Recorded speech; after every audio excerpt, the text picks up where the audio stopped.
Há alguns anos nessa escola e agora estou trabalhando no 103. Alguns alunos daqui são alunos meus lá. Nós vamos começar uma palestra rápida sobre a Segunda Guerra Mundial. É praticamente impossível a gente fazer uma coisa mais aprofundada com o tempo que nós temos. Então eu vou falar o mais rápido possível para que vocês assimilem o máximo de conhecimento no menor tempo. Nossa palestra começa com eu ia passar o hino das divisões Panzer para vocês entenderem que uma das coisas que levaram os alemães a participar dessa guerra é a motivação. Ela é fundamental para tudo. Então, na época em que você vivia numa depressão grande, sem explicativa, Hitler trouxe uma motivação grande para as pessoas. E dessa maneira ele conseguiu ascender ao poder. Vamos mudar, vamos direto ao próximo. Então vamos lá.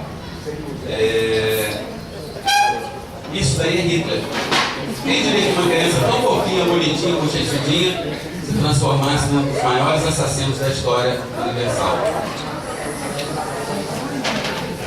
Causas da Primeira Guerra. Então vamos lá. O que causou a Primeira Guerra Mundial? Porque ela é a causa principal da Segunda Guerra Mundial.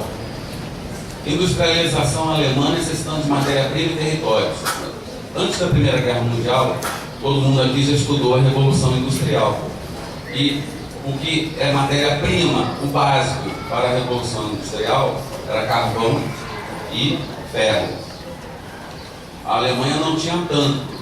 Você pode ter minas de carvão, mas esse carvão ser de baixa qualidade. No caso do Brasil, nosso carvão nem tanto, não é tão de boa qualidade.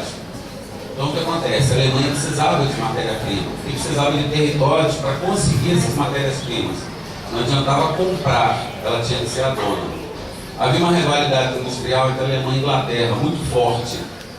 O revanchismo francês, em 1870, a França trava uma guerra com a Alemanha e ela acaba perdendo. E no Palácio de Versalhes é criada a Alemanha, ela é unificada e surge a Alemanha como nós conhecemos.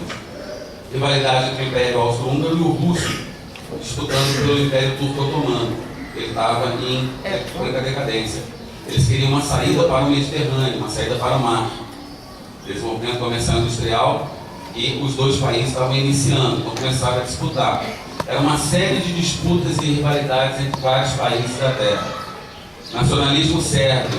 Na Sérvia haviam ordens secretas que queriam que o país fosse independente, que o país fosse grande. Esse nacionalismo sérvio ele foi tão grande que após a morte do líder da Iugoslávia, o Tito, começou a fragmentação da Iugoslávia e esse nacionalismo ele reapareceu. Tanto que muita gente via na televisão os assassinatos na Bósnia e Herzegovina. Então, era ainda resquício desse nacionalismo de antes da Primeira Guerra Mundial. Então, até hoje, nós temos ainda resquícios. A paz armada. O que era a paz armada? O mundo começou a se armar. Havia uma corrida enorme em busca de armamento. Quem tinha arma, tinha poder. E aí poderia conquistar novos territórios. Uma coisa levava a outra. Todos os países estavam em paz, mas todos eles estavam se preparando para uma guerra. E uma coisa que pouca gente conhece, a grande maioria dos países europeus, os líderes, os príncipes, os reis, eram parentes entre si. Quase todos eram sobrinhos ou netos da Rainha Vitória da Inglaterra. Inclusive da Alemanha, da Áustria, todos eram parentes. E mesmo assim o mundo foi à guerra. As alianças, né? A Tríplice Entente, Inglaterra, França, Rússia, a Tríplice Aliança, Áustria, Hungria, Alemanha e Itália. A Itália, ela entra bem depois da Primeira Guerra Mundial e entra para o lado dos ingleses e franceses. Não entra para o lado da Tríplice Aliança. Então ela rompeu o acordo depois. Qual foi o motivo inicial? O assassinato do príncipe herdeiro da Áustria, Francisco Ferdinando, ou Franz Ferdinand. Na verdade, não foi exatamente o assassinato que levou à guerra, mas que a Áustria queria que policiais austríacos coordenassem, fizessem o levantamento do assassinato. e não aceitaram, e aí foi motivo de envio de tropas. Então, aí era a Europa em 1914, antes do início da guerra. Vocês podem reparar que o Império Alemão era bem grande, o Império Austro-Húngaro. Hoje, todo foi fragmentado e surgiram diversos países. A Itália continuou mais ou menos a mesma, a França mais ou menos a mesma. Então, a Bélgica, a Holanda, né? Essas regiões todas mudaram grandemente após a Primeira Guerra. Isso aí era um mapa do Reich alemão, mapa da Alemanha. Podem ver que a região aqui era contínua, boa parte dessa região hoje pertence à Polônia e mudou muito. Mapa da Europa após a Primeira Guerra Mundial. Pode ver que a Alemanha foi fragmentada, surgiram vários países no lugar do Império Austro-Húngaro, né? A Áustria, a Hungria, a Iugoslávia, a Tchecoslováquia, a Polônia. A Alemanha criou aqui um corredor entre o território contínuo alemão e essa região aqui. Essa área em vermelho, ela ficou como uma cidade internacional. Por que do termo corredor polonês? O que é o corredor polonês? Faz aquela fila e faz o cara passar no meio e tomar porrada de todos os lados, né? Pois é, esse termo surgiu por causa desse corredorzinho aqui, essa brincadeira. Porque era a Polônia no meio e a Alemanha dos dois lados. O que aconteceu na Segunda Guerra? A Alemanha desceu a porrada dos dois lados, aí a Polônia no meio. Por isso o termo corredor polonês. Danzig e o corredor polonês. Danzig era a cidade que era considerada internacional. Então aqui nós temos Danzig, cidade internacional, e uma área administrada pela Polônia, uma pequena área pela Alemanha, dos dois lados. Polônia separando no meio. O acordo do Tratado de Versalhes, na verdade, ele foi muito mal feito. Isso aí é uma foto, caricatura, é uma crítica à Guerra das Trincheiras.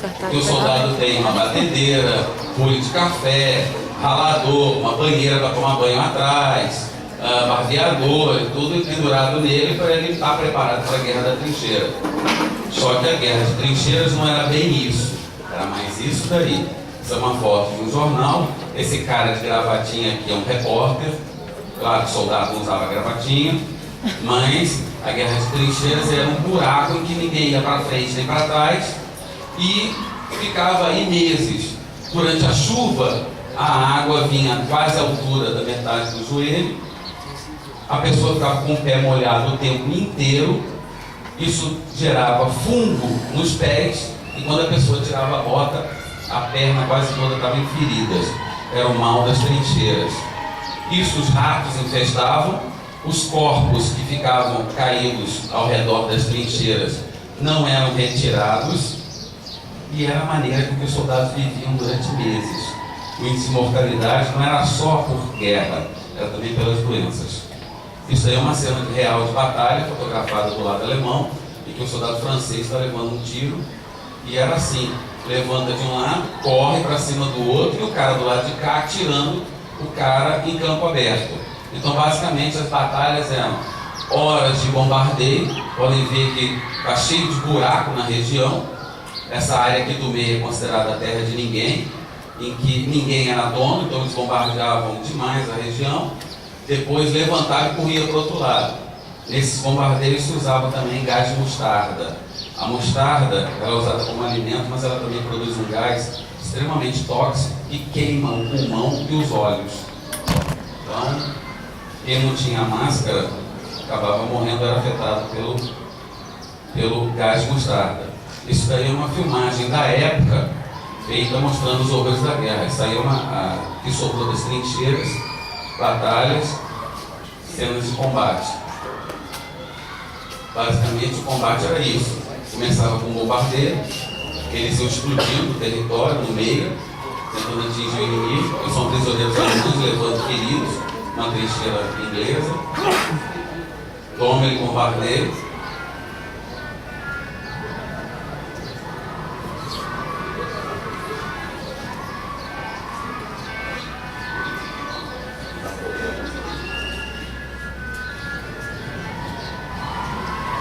Agora, quem é que teria coragem de levantar do lado de cá e atravessar isso aí para tentar pegar o cara do outro lado. Por isso que as batalhas eram normais. Durante um dia de batalha, morrer 1.000 pessoas, 2.000, 3.000, e batalhas completas, né, geravam 30, 40 mil mortos. Rede de abastecimento, levando comida, armamento, tropa para o front, feridos trazendo de volta.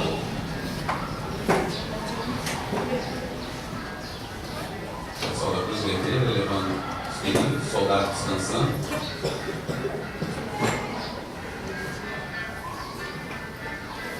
A parte que eu quero que vocês vejam é um pouco mais adiante. Porque quando se vê filminho de guerra, se joga joguinho de guerra, você não tem a menor ideia do que é uma guerra. Esse era Ludendorff, era um dos líderes dos alemães. Porque a guerra, esse barulho do canhão, ele acaba causando traumas. É isso aí. E um soldado após a guerra está traumatizado. Ele não está ferido fisicamente, ele está ferido emocionalmente. E esses movimentos que ele tem, essa tremedeira, é involuntária. A pessoa não consegue evitar de tremer. Qualquer barulhinho do lado de uma pessoa dessas, ela pula, ela cai, ela pode desmaiar. A batalha era isso, levanta e vai para cima do outro, e o cara com a metralhadora.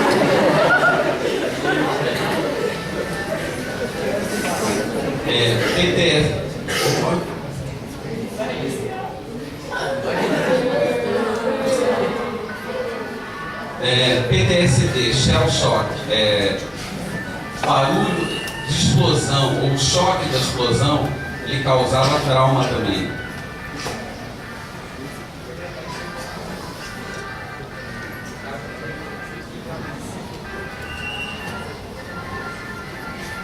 Tinha mais uma pessoa que eu queria que vocês vissem. É um cara que ele está deitado no chão, ele não consegue se levantar. Ele está tão travado, os músculos estão tão travados, que ele não consegue se levantar. É como se ele fosse um boneco de madeira, todo duro. Ele não consegue ter coordenação motora. Esses são os primeiros tanques usados na Primeira Guerra. É esse daí.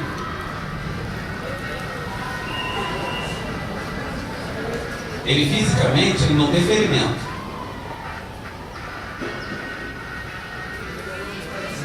Isso daí tudo é emocional. Vamos continuar. Alguns que voltaram. Bem, o daqui está sem um braço, sem o braço, sem a perna, e estão sorrindo alegremente. Vocês acham que ele está sorrindo de graça? Não, vou estar posando para foto. E são um dos poucos que voltaram. Se morreram milhões na guerra, imagina quantos milhões não voltaram mutilados. É pouco falado isso. É uma guerra, não é brincadeira. Ela traz consequências sérias, consequências físicas, consequências psicológicas. Vocês viram aí as duas. Aí o Tratado de Versalhes, é uma foto do Tratado de Versalhes, dos acordos, em que foi feito esse maravilhoso acordo.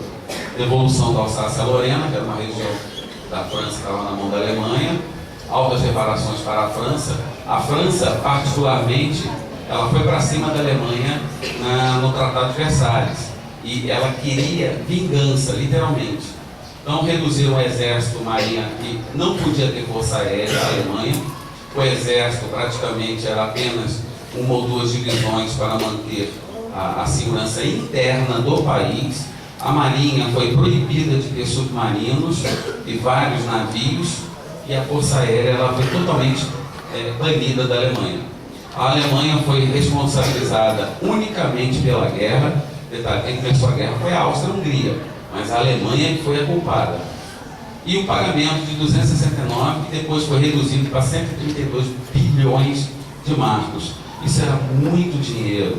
Era tanto dinheiro que isso causou uma crise dentro do país. Quais as consequências da Primeira Guerra Mundial? O revanchismo, desestruturação industrial. A maioria dos países da Europa estava com seu parque industrial totalmente destruído. E, consequência disso, causou desemprego, fome, pobreza, a crise social, desestruturação política, porque as democracias foram questionadas, as democracias parlamentares, os valores liberais foram questionados, porque havia um certo liberalismo na época, e tudo isso foi questionado. A inflação na Alemanha se tornou tão violenta por conta dessas contas que foram pagas, que $1 valia 1.000 marcos em 1922. Um ano depois, ele valia 325 milhões de marcos, $1. Para você comprar pão, você tinha que levar uma sacola para levar o dinheiro, a quantidade de dinheiro necessária para comprar um pão. A inflação era imensa. E violência foi a consequência principal. O país estava desestruturado politicamente, socialmente, e aí a violência era normal. Se usava o dinheiro para tanto que pregava na parede de enfeite, saía dinheiro, não valia nada. E aqui começam a surgir as unidades livres de combate e caçavam, porque a política começou a bater de frente. Comunistas querendo tomar o poder por causa da União Soviética, né? Que o comunismo tinha assumido o poder lá, derrubado o império, e com isso os comunistas queriam tomar o poder na Alemanha. E os grupos que eram contrários, que eram espartaquistas, os Freikorps, um brigando contra o outro. E nisso o governo não tinha o menor poder. O que eram os ideais nazifascistas? Como é que ele surgiu? Primeiro, o nacionalismo extremo, o valor do país, do governo acima de qualquer coisa. Primeiro o país, depois o povo. O sindicalismo revolucionário, no caso da Itália, era a esquerda. Por incrível que pareça, Mussolini era esquerdista. E depois criou o fascismo, né? Que era um tipo de socialismo. A subordinação do indivíduo à coletividade, ou seja, o Estado vem em primeiro lugar, o indivíduo se der chance. Então o país, o governo, era o mais importante. Com isso ele foi criando um Estado forte, acima de tudo e de todos, por isso o totalitarismo. Sugere força, unidade e ordem. Todas as cenas que vocês verem, tropas alemãs ou italianas, eles estão marchando como uma unidade, eles usam uniformes garbosos. Por quê? Porque isso chama atenção e demonstra justamente força, unidade e ordem. Numa região, numa época em que a desordem imperava, isso era considerado a salvação. Vem na Alemanha a superioridade racial. Interessante que os fascistas na Itália não eram racistas. Eles começaram a ter a influência dos nazistas e começaram a perseguir os judeus na Itália. Mas essa ideia de superioridade racial da Alemanha era uma das bases do pensamento do Hitler. O ódio ao estrangeiro, o judeu e seus agentes, os comunistas. Por que o ódio ao estrangeiro, o judeu em especial? Na Alemanha, ela estava passando por uma crise econômica. E quem é que detinha o dinheiro? Os judeus. Isso, desde o início da história, os judeus detêm o dinheiro. Então, o que acontece? Hitler voltou as suas atenções para culpar os judeus pela crise na Alemanha. E, com isso, ele tinha desculpa de poder lutar contra eles. Onde é que existiu o nazifascismo? Na Alemanha, como nazismo, na Itália, como fascismo, Romênia, a Guarda de Ferro, Espanha, a Falange. Na Grã-Bretanha, que lutou contra a Alemanha, tinha a União Britânica dos Fascistas. Só que lá o líder deles era considerado um idiota e o povo ridicularizava. Na França tinha a Action Française. No Brasil, vocês estudaram, tinha o integralismo, as camisas verdes, tá? E a saudação deles era Anahuê. Levantava a mão como nazismo, mas eles falavam Anahuê. Na Alemanha era o Heil Hitler, né? Nos Estados Unidos teve o nazismo, só que não teve a repercussão que houve depois. Por incrível que pareça, até hoje tem partido nazista nos Estados Unidos. Hein? Aqui é a marcha sobre Roma. A situação na Itália foi tão grave que os fascistas começaram a dar pequenos golpes. Teve uma região da Itália que foi tomada pelos fascistas, o negócio deu certo, começou a prosperar, e aí Mussolini resolveu organizar uma marcha para ir para Roma. E com isso, o rei da Itália deu a Mussolini o poder. O idealismo patriótico, isso daqui era uma coisa fundamental, tanto na Alemanha, quanto na Itália, quanto em qualquer país que era nazifascista. Eles tinham esse idealismo patriótico, em que o soldado ergue a bandeira italiana, honrando suas tradições e seu país. Então, recriava aquela glória, no caso da Itália, a glória do Império Romano. Cabo Adolf Hitler, esse cara com esse bigodinho aqui, era Hitler na Primeira Guerra Mundial. Lá começam a surgir os seus ideais nazistas do ódio aos judeus. Por que Hitler odiava os judeus? Primeiro, Hitler tinha sífilis em alto grau no final da guerra, tanto que a mão dele tremia, ele já estava sendo dominado pela doença. A prostituta que passou sífilis para Hitler era judia. Uma coisa que Hitler odiava, o oficial comandante dele era judeu. E quando Hitler ganhou a Cruz de Ferro, uma medalha, na guerra, foi um judeu que colocou nele a medalha. Então ele acabou aumentando mais ainda o seu ódio. Hitler ficou um tempo desempregado, vivendo na rua mal. E ele culpava, porque ele via os judeus com dinheiro e ele passava necessidade. Hitler era desenhista, ele pintava, ele desenhava, e como ele não conseguiu passar para a Academia de Artes em Viena, ele era uma pessoa recalcada, ele culpava os outros pelos erros dele, de ele não conseguir prosperar, e aí só foi aumentando o ódio aos judeus. No começo havia a palavra, exatamente, a palavra é uma coisa mais perigosa do que qualquer arma, porque pela palavra Hitler ascendeu o poder. Hitler ele foi convidado a assistir às primeiras reuniões do Partido Nazista, que era o Partido Nacional Socialista, o nazi, apenas como olheiro para passar as informações para o exército alemão. Só que ele acabou gostando das ideias que foi discutido, começou a participar como integrante e acabou assumindo o poder dentro do partido. E com isso ele ascende o poder dentro do grupo, e aí começa o envolvimento das massas. A palavra, ela leva as pessoas a se reunirem. O que vocês estão fazendo aqui? Vocês estão ouvindo o que eu estou falando. Então eu estou reunindo uma pequena massa. Goebbels era o porta-voz do partido nazista. E quando ele falava, ele reunia milhares e milhares de pessoas. O interessante é que Goebbels era exatamente o contrário do que seria o ideal nazista. Ele era baixinho, manco, feio pra caramba, magricela. Ele não tinha nada a ver com aquele ideal do grande ariano, do ariano perfeito, mas ele tinha o dom da palavra. Aí, isso é a capa da revista Veja de setembro de 1939, no Brasil.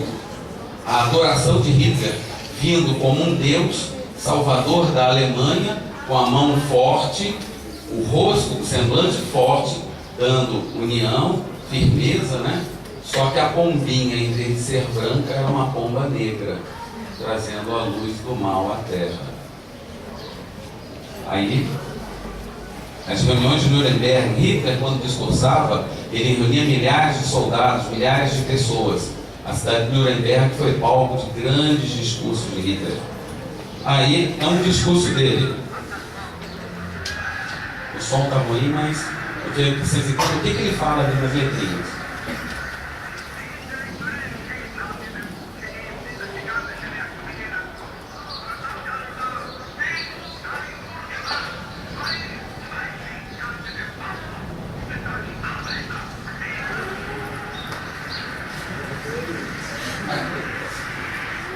Falava bem.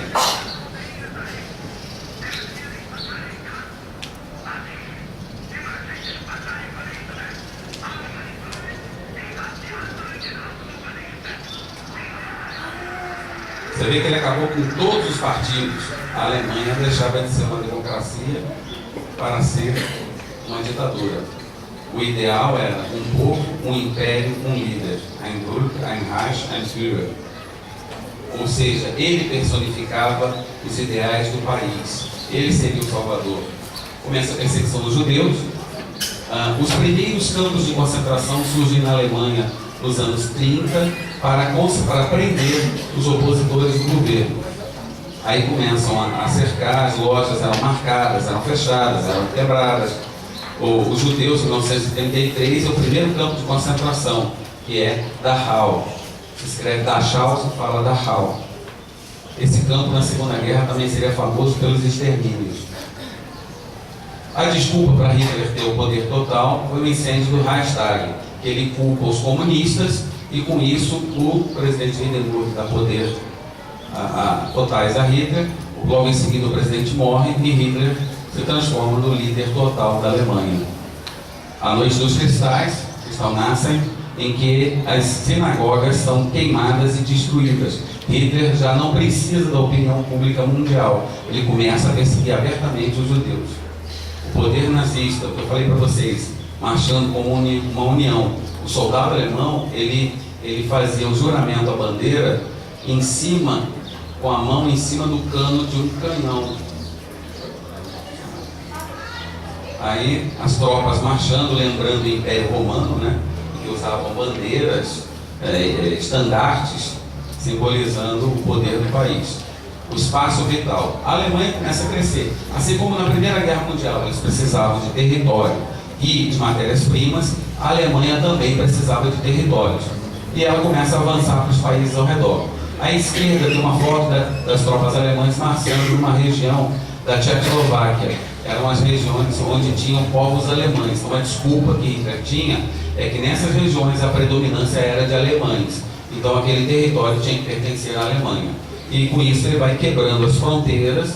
Ali à direita é o marco de fronteira, está sendo quebrado, e as tropas estão invadindo a região. Ele vai anexando e com isso ele vai ganhando tempo, fazendo pactos de não agressão. À esquerda ele faz um pacto de não agressão com a Inglaterra, dizendo que não entra em guerra contra a Inglaterra. À direita, com a União Soviética, ele faz um pacto que também não entra em guerra contra a União Soviética. Só que com isso ele começa a ganhar tempo para se armar, tempo para se preparar para a guerra. A máquina de guerra nazista. Aí são o que era o exército alemão?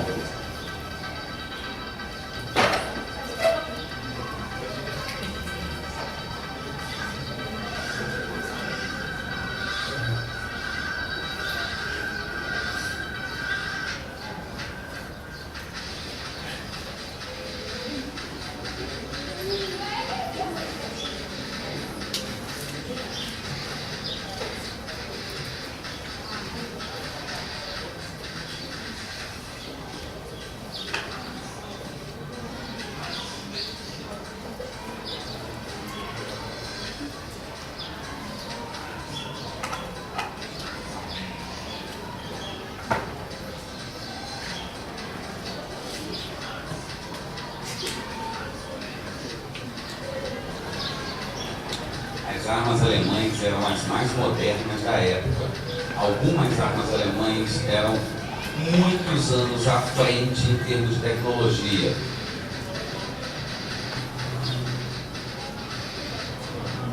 Legal, o Data Show simplesmente desligou. Alguém mexeu no fio. Muito obrigado. Por favor, toquem aí.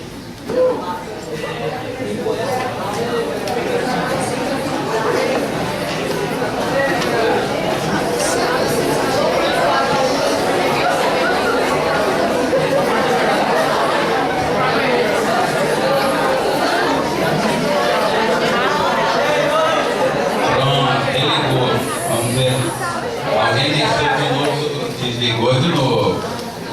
Vamos dar uma olhada na parede. Enfim. Obrigado, né? Essa foi brava.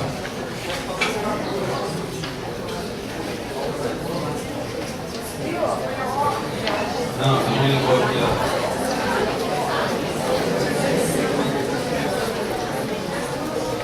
Tá ligado lá, Cláudio?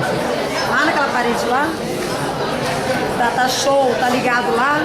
Não. O problema é na tomada. Vai tomar um contato ali. É. Tá dizendo que ele tá com mau contato.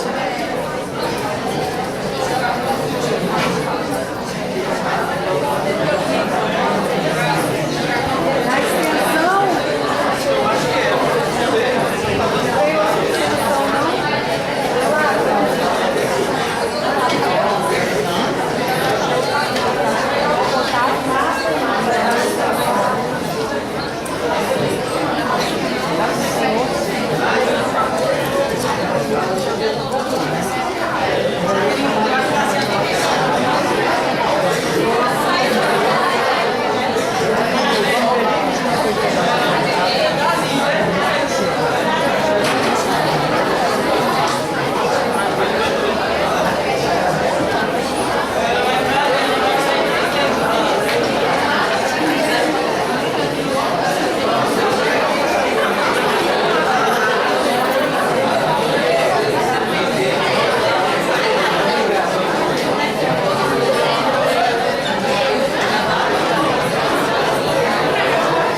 ela de lá.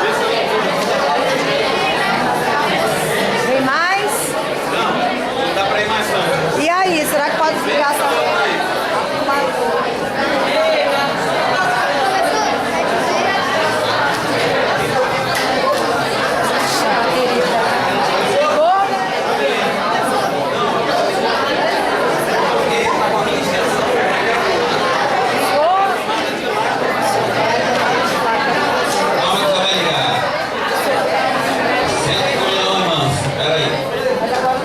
Desligar. E a filmadora, Cláudia? Será que tem como botar ela de lá, ó? Botar a filmadora lá? Não, aí agora já colocou aí, ele já vai iniciar. Se for Eu cortar. sei, não. Vamos continuar. Chega lá pra lá. Invasão da Polônia. Hitler fez um acordo de paz tal, com os países e com isso ele invade a Polônia. Reparem que as setas escuras à esquerda são das tropas alemãs. As setas à direita são do exército soviético. Eles dividem a Polônia ao meio e Hitler, quando a Polônia está quase toda invadida, a União Soviética invade o território. Com isso, por acordo político, a Polônia tinha um acordo com a Inglaterra de defesa e aí a Inglaterra entra na guerra. Hitler ele passa para invadir as outras regiões. Só que, no início, a